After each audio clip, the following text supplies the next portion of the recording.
Selamat petang kepada semua. Welcome back to Bang Bob Channel. So hari ni ialah hari yang ketiga kami berada di Phu Quoc, Vietnam.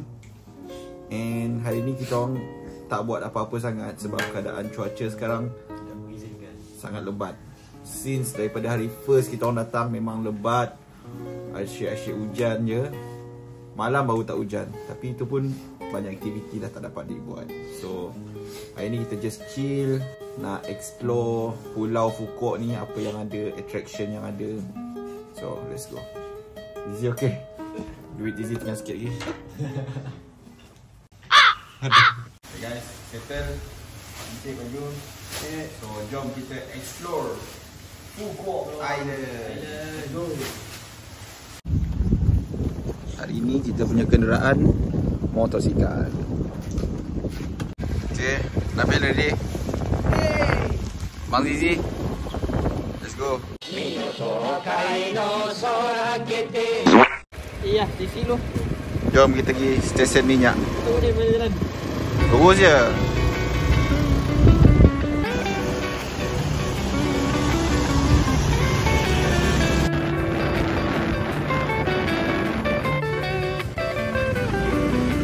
Okay Bel, penat dah?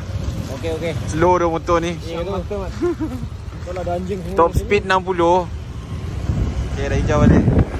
So sekarang kita dekat pasar Vietnam Phu Quoc. So kita cari-cari dulu apa souvenir ataupun yang best kat sini.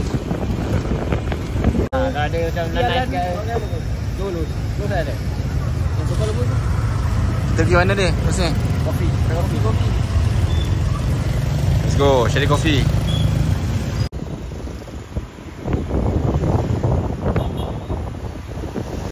Okay guys, menarik, sangat best. So sekarang kita dah sampai ke Highland Coffee.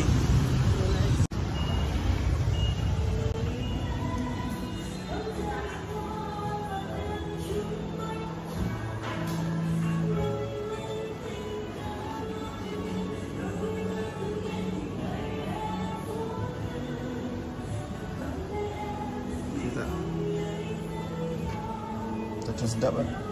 Mana? So kita dah settle beli kopi tadi. Just tunggu dia orang hantarkan order tersebut. Just chilling kat sini. But nice. Kedai ni pun nampak cozy, selesa. So let's enjoy first our drink, coffee drink. So inilah kita punya kopi hari ni. Ni aku punya. Ni Dah nak bel ke? Kau medium nak? Aku apa tu? kau medium ni lah. Aku penada lah. Tapi semuanya nampak menyeronokkan lah. Kau mana kau? First coffee kita untuk hari ini. This one kita try Highland Coffee. Harga dia dalam 59k dong.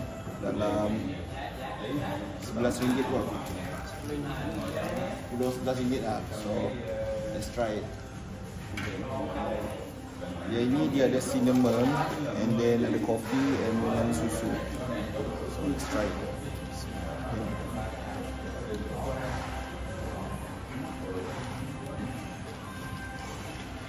Okay, quite nice.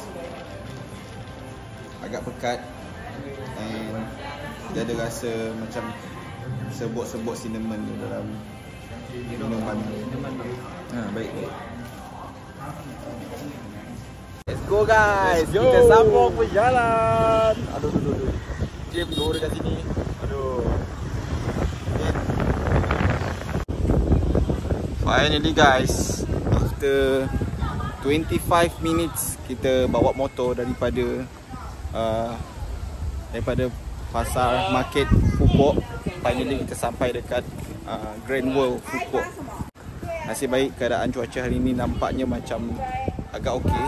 And sekarang kita nak explore apa yang ada dekat Grand World Phu Quoc. Let's go.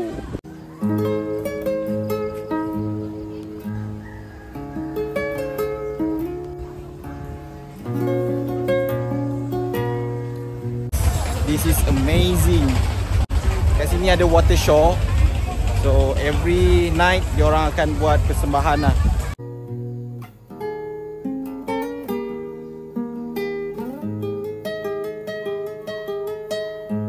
Kalau tengok kat sini ada serve macam-macam. Ada night show and then ada makanan, mart. Tapi mostly makanan dekat sini tak halal lah. So ya, kena cari makanan halal lah dekat Phu Quoc, which is ada satu je buat masa sekarang.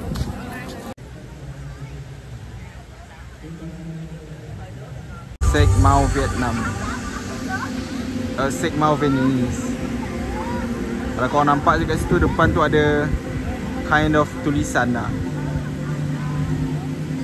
So right now kita masih jalan dekat sini. Ada coffee house and ada mini market. This one dia punya experience memang sepatutnya tak ada dekat Asia. Saya rasa sangat seronok. And kalau korang nak pergi dekat sini, memang kita orang memang recommend sangat sebab harga and dia punya currency sangat rendah. So it's easier for us lah. Kita pergi sini macam orang kaya. Macam tu lah lebih Itu kurang. satu. Itu satu lagi. Actually hujan tau. Hari kita sampai hari ni, dia tak boleh hujan. Tapi kita orang keep it positive. Just go ahead. Kalau tak ada plan ke, kita just go ahead je. Plan ahead your journey. Yeah, guys, so saya rasa kita dah at the end of the video sekarang ni. I hope you guys like it and make sure you guys like, share, subscribe, comment, everything lah. So see you next time in the next video. Bye bye.